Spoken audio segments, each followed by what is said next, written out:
பக்கத்தில் மருதாணி மரம் இருக்குது அப்படின்னா அது முதல் நாளே நீங்கள் பறித்து வச்சுக்கோங்க. வச்சுட்டு கொஞ்சமாக போதும், ஒரு கைப்பிடி அளவு போதும், நீங்கள் பறித்து வச்சுக்கோங்க. இப்போ மருதாணி இலை, அதற்கப்புறம் மருதாணி விதை. இந்த மருதாணி விதை கிடைப்பவர்கள் வச்சு பயன்படுத்துங்க. மருதாணி விதை கிடைக்கல அப்படின்னா நீங்கள் மருதாணி இலை மட்டும் நீங்கள் பயன்படுத்திக்கோங்க. ஒரு தாம்பலத்தட்டில் அந்த இலையை நீங்கள் பரப்பிக்கோங்க. பரப்பிட்டு அதில் ஒரு 5 ரூபாய் நாணயம் மட்டும் நீங்கள் வச்சுக்கோங்க.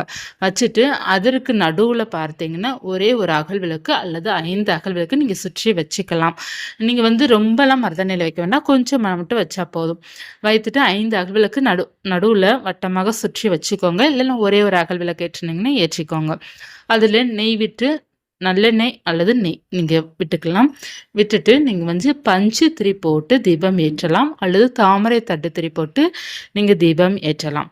இப்போ நீங்கள் இந்த தீபம் ஏற்றிட்டு நீங்கள் என்ன செய்ய வேண்டும் அப்படின்னா